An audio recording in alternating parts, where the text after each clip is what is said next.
Okay, so for our fourth tech talk, we're going to be talking about different genetic approaches that can be used. So if you remember back to the beginning of the semester when we talked about ways in which we can study proteins and cells and organisms, one of the ways is through genetic approaches. So we can create mutants and then look at the different phenotypes. We can also look at how proteins are interacting and look at the roles of mutants that way.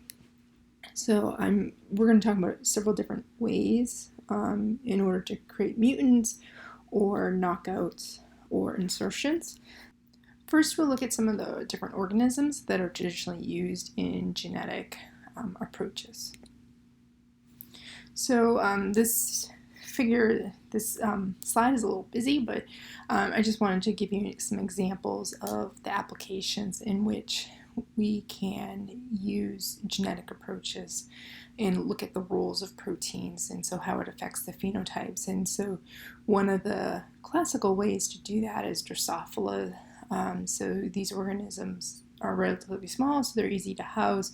And so when I was taking genetics growing up, as an undergrad, we had these Drosophila flies, and we had all these different mutants. And so some of them would have like curly wings, other would have red eyes versus black eyes, and all these different patterns. And so you would be able to tell through crossing them what mutations they had based off of the phenotypes they had. So these were very dominant phenotypes, so it would be easy. And again, usually this is done more in a genetic approach because we know what the phenotype is that relates to the gene and the mutant. Okay. More, I guess, recently in teaching labs, some labs use C. elegans. So in the lower left-hand side, you see several different C. elegans, and some of these up on the top, we have one that is lacking a gene which actually makes it smaller than the wild type. So B is the wild type, where C is an overexpression, and so you can see how there's a change in the length of the C. elegans worm, but other mutations can affect its movement, its social patterns.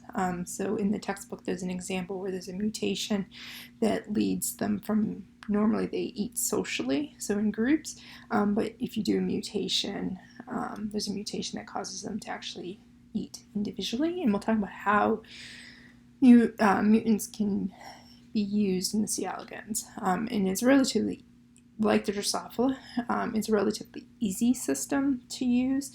So again, we're seeing more of the undergraduate genetic labs using the C. elegans. Also, both of these are invertebrates, and so as far as animal protocols, invertebrates don't have to have an animal protocol at most institutions, so they're not governed by the same rules and policies as a vertebrate like a mouse. And so again, for a teaching lab, they're relatively to use because there are ethical concerns, but there's minimal ethical concerns because they're invertebrates. Another model that's used is bacteria and also yeast. So yeast are eukaryotic, bacteria prokaryotic. And so in this middle panel towards the bottom, it's from a paper where they were looking at mutants of bacillus bacteria. And so what you'll notice is that if you follow in panel A and panel B, these are different. Each column is a different mutant. And so you can see that the pattern, how they look, are different. And so what these investigators are doing is actually looking at the ability to produce a biofilm. So you can see in the first three mutants, they're actually able to stack on top of each other. And this is an indication of being able to form a biofilm. In the first row, so panel A, what they're looking at is it floating on top of the media in a test tube. And so, again, the first three are able to do that, where the last two are not. And then for row B, this is looking at a colony growing on an agar plate. And so for these cells, again, are able to kind of clump and go on top of each other, and they create these ridges, and again, indicating that they're creating a biofilm. So again, based off their phenotype, they're exhibiting a certain behavior, and only certain mutants are able to exhibit that behavior. For this paper, they were looking at the ability to produce biofilm as protecting a plant, so a symbiotic relationship. Traditionally, for thinking about human medicine, we think of biofilms being pathogenic. So biofilms either being created in like a surgical device, or biofilms like in your teeth, and developing into cavities. So we tend to think of biofilms in bacteria as a bad thing, a pathogenic thing. But again, this paper, they were looking at, could these biofilms actually be protective? Could they actually protect the plants? Okay. So in a more developed organism like mouse, we can have knockouts and deletions and mutations. And so this is just a mouse that I'm familiar with. So my graduate work, I used the nod rag knockout. And so these mouse, they are not able to produce T cells and B cells, and so they're immunodeficient. And so I used them because then I could transfer in the T cells I was looking at. So the only T cells the mouse would have would be the T cells I gave it, and same thing, the only B cells it would have are the B cells I gave it. So then I could look specifically at the immune response of a single T cell and a pool of B cells and see what antibodies were generated due to the T cell, lending help to the B cell. So that's just one type of mouse, one application, but obviously the mice can be used for numerous things, and you can have knockouts of a certain cytokine, or you can have a knockout of a certain gene. Obviously, you have to make sure that the gene is not lethal. So there are certain genes that are so critical to development that you would need to have a conditional knockout in order to look at it, where it would be knocked out until later on, or it would only be knocked out in a certain organ system. And that's where using certain promoters that don't get turned on until after later stages in development, or using promoters that only get turned on into certain cells, and inserting your gene of interest can be helpful. In the upper right panel, that figure comes from a paper that was looking at engineered antibodies. And so instead of letting the immune system do the work, they had an antibody that would recognize an antigen. And so they took that and inserted it into the genes that code for antibodies. And they use CRISPR to do that. So CRISPR is a newer technique, a newer way in order to achieve genetic mutants, so that we can insert our gene of interest or delete a gene that we don't want there. So newer technology that allows very selective inserting and deleting of genes, and we'll talk about CRISPR at the end. We won't talk about CRISPR in a lot of detail just because I want this to be more of an overview, and CRISPR is definitely the new hot thing. Okay. So there's several different approaches when we're looking to develop a genetically engineered organism. And again, when we're talking about organism, that could be anything from a bacteria, a yeast cell, cells that we're growing into a culture, or a whole organism, anything from a Drosophila, C. elegans, mouse, and etc. And there's even, goats and rabbits and whatnot. So almost any organism you can think of. There's zebrafish that would have genes altered so that we can study them or utilize them in some fashion. So normally what happens is we'll have our gene of interest, and there's several different approaches that can happen. We can take that normal gene and we can splice it out and insert a new gene. So that's what we're seeing in panel A, where the normal gene has been completely removed and a mutant or gene of interest copy has been inserted in.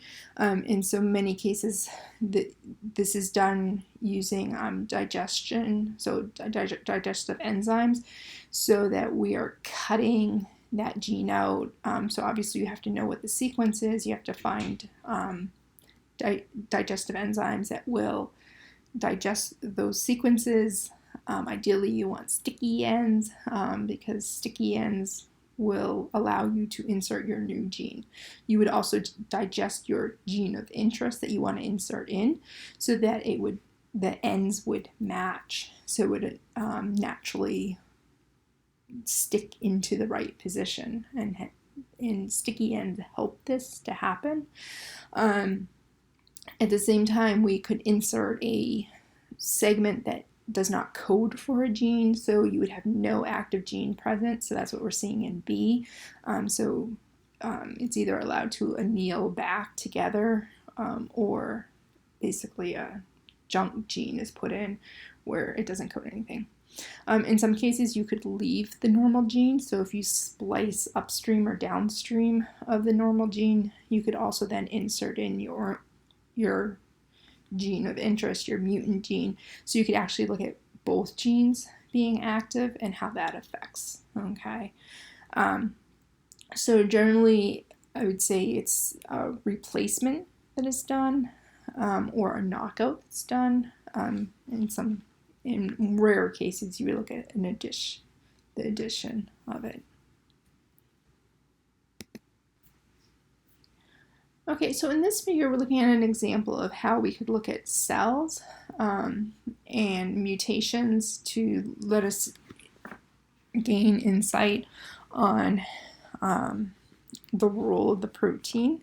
And so usually, we're not just doing random mutations. We have genes of interest, and maybe we've done a gene array where we looked at gene expression during certain situations, or we have a protein of interest, and we know it gets secreted out in this example. So we're investigating what regulates, what plays a role in the secretion of this pink protein. Okay, so we've stained it pink here, and we see in a normal cell, this protein is found in the ER, moves into the Golgi, and then goes out to secretory vesicles, and that's normally the protein gets secreted. And we've got two genes that we're interested in, gene A and gene B, that because of previous literature, maybe a gene array, whatnot, we believe it plays a role in our protein getting secreted. Now, there's many proteins involved, but again, we've picked these two proteins. So we've mutated them in our cells. So this is where maybe we've taken some of our cells and we have sliced out the normal gene and sliced in the mutant gene. And we repeat the experiment. Again, our protein of interest is going to be labeled in the pink. And so we see that in our mutant A's, that the proteins are actually going to accumulate in the ER. Okay, so they don't get to the Golgi, they don't get to the secretory vesicle. So now in our mutant B, when we repeat the experiment with these cells that have had gene B mutated, what we see is that the protein actually is able to leave the ER and go into the Golgi, but it's not able to get secreted. Okay, and then we do a double mutant. Maybe there's an additive effect to this, or maybe, there's another backup mechanism that could allow that protein, that pink protein, to get secreted. But we see when we have a double mutant that the protein isn't able to leave the ER and go into the Golgi and get secreted. So it's very much like what we saw with our mutant A. And so with this, we'd be able to conclude that the mutant A gene acts before our mutant B gene, right? So it kind of dominates so that the protein isn't able to actually get out there. So it would give us our next step. What is our next thing to look at? And maybe if we did a full deletion, maybe this is where we'd start to look at different regions or domains of gene A and mutate the domains and see what domain was critical for that, for the movement. And this is where if this protein was in a group of a family, previous literature might steer us towards a certain domain, a certain part of that gene, of that protein playing a role in the transport. Okay. So with C. elegans, I had mentioned this is one of the models that can be utilized, and we're seeing it being utilized more on the undergraduate level. And so C. elegans are nice because of the delivery method in order to induce a mutant. So you're able to turn genes off even though the worm itself has not been mutated. So there are worms that have their genomes mutated, but using double-stranded RNA, you are able to turn a gene off so that protein can't get made. So the double-stranded RNA blocks the ability to produce the protein. So then it basically turns on that mutation. And the way to deliver this is either by feeding E. coli. So C. elegans eats bacteria, so it would eat the bacteria and it actually ends up consuming the double-stranded RNA that's being produced by the E. coli. So you can have E. coli that produces the double-stranded RNA, and when the C. elegans feeds on it, it will take up that double-stranded RNA, and then that gets incorporated in its cells, and then you get to see the phenotype. Okay.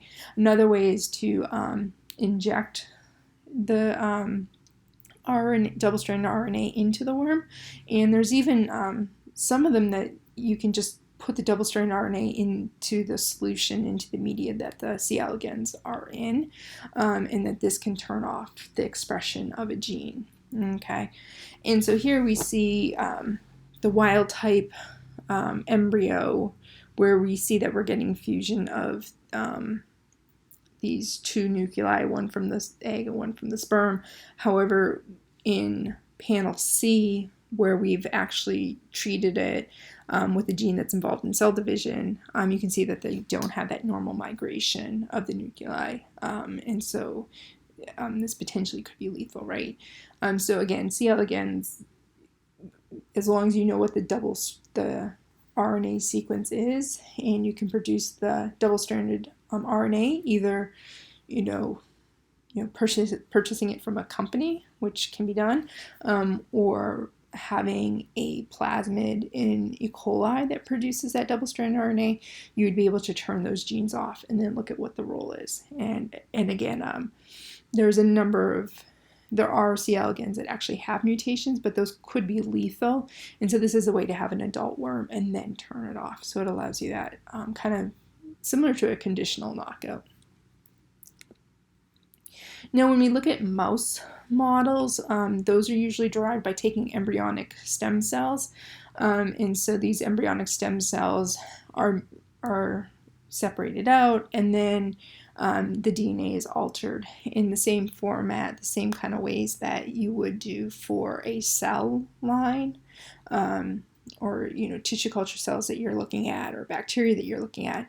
And then you would actually screen the cells for ones that are mutated. So that's what you're seeing here, where you grow these embryonic stem cells out. You then test for that DNA fragment. So it's not that all of them would end up having it. Only some of them are going to take up the DNA. Only some of them are going to get transfected.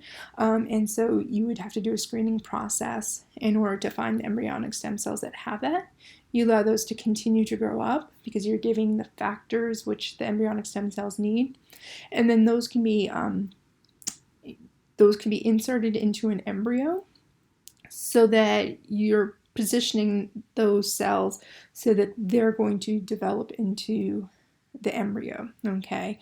They're going to be part of the embryo and not going to be part of the placenta. So placenta cells won't be incorporated into the organism that develops. So you need to have them develop, those embryonic stem cells need to be part of the embryo that's going to derive the mouse.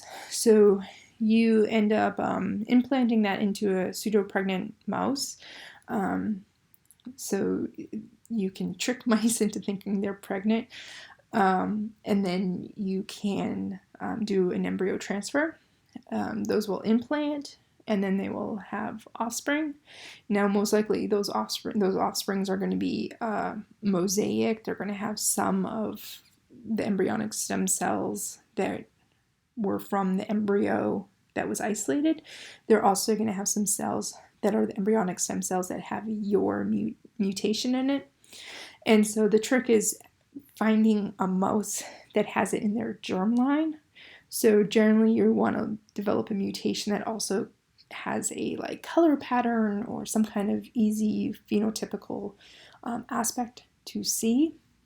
And so eventually through doing crosses, so crossbreeding the mice, you can eventually get a transgenic mouse that has both genes, or in some cases you don't want them to be homozygous, you want them to be heterozygous, but then you can screen the mouse to identify a mouse that has that mutation in all of its cells. Okay, now sometimes you don't want the mouse to have all of its cells, maybe you just are interested in a certain organ having those, so that can also be done. And again, that's where you're looking to do more of a conditional knockout and looking at inserting your gene of interest in a certain promoter so it wouldn't be turned on. So it's a lot more complicated than what I can cover in like 20-30 minutes. Okay. So if you do have questions, please let me know. I have done the pseudo-pregnant. I've implanted oocytes. We were not implanted. We were just implanting harvested oocytes that we fertilize. So I was doing like basically mousey IVF, where you would harvest oocytes, you would fertilize the eggs, you would look at the stages of fertilization, and then you would implant into pseudo-pregnant mice. So that was part of my undergraduate work, when I was doing an internship. And so then the last way in which we can make mutants, and this is a newer technique, is CrisprCas, CrisprCas9.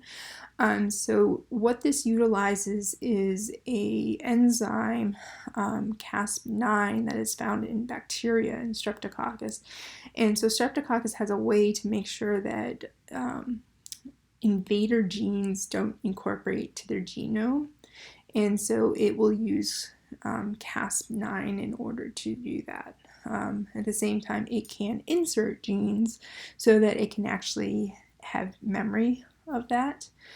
And so utilizing this system, utilizing Cas9, what it does is it can bind to DNA, and then it can cut that DNA. And what you see is this guided RNA, and so that is RNA that's specific to a gene. And so Cas9 is going to bind to where it's being told to bind, and that guide RNA is that instruction where to go to. And so if you have a gene of interest, you can tell it to go to that gene. So in that paper, what they did was they told it to go to the antibody genes. And so Cas9 went there. And then with CRISPR, you have a virus that, a letni virus, that has your gene of interest in it. And so because you've got that cut there, it will insert in that spot. Your gene of interest will insert where Cas9 has been cut. And so, as I mentioned before, with the mice, you have to do this screening, right? It's not that all your embryonic stem cells are going to end up having your gene of interest. There's a failure rate, which is quite high. So it's actually, success rate is quite low. And so with CRISPR-Cas, because Cas9 is binding to a specific area, you're going to have a higher likelihood of success of getting your gene of interest, the one you're studying, inserted in the correct location, right? So if we just randomly cut up the genome of a cell, with digestive enzymes, we're going to end up having a lot of cuts and a lot of spots, and the chances that that goes back correctly is not very good. Okay, so the CRISPR-Cas system allows that to be much more selective and honed in. Okay, so that may not be a good exclamation on how CRISPR-Cas works, or maybe that does help you understand it. Again, this is a newer technique. You're seeing it in more papers and more research that's coming out. I haven't seen a lot of applications where it's being utilized like in undergraduate experiences, unless you're working in a lab that's doing that. So I think the more traditional experience with doing mutations is where you take like E. coli cells and you introduce a GFP plasmid, and then you screen your E. coli cells after you've transfected them for expression of GFP. Okay, so I think that's the experience of doing cutting and insertion that most undergraduate students would get. But again, if you did like a undergraduate research experience where you did like a summer research project at an institute that has active research going on, you may end up working in a lab that's doing CRISPR-Cas, because it's it may be expensive in a learning curve aspect, but because you don't have such a failure rate, you're able to screen and you're able to look at more. And because of the CRISPR part with the lentivirus, you're able to actually screen and create a library of different proteins. And so, especially if you're working with a lower order organism, like tissue culture cells, you could generate a library of different cells with different mutants and then do high throughput screening. So that was not as realistic of a project 5 years ago before CRISPR-Cas. So if you have any questions about different genetic approaches, please ask. There will be a quiz posted on D2L to go with this, so do make sure that you do take that. Okay, so thank you.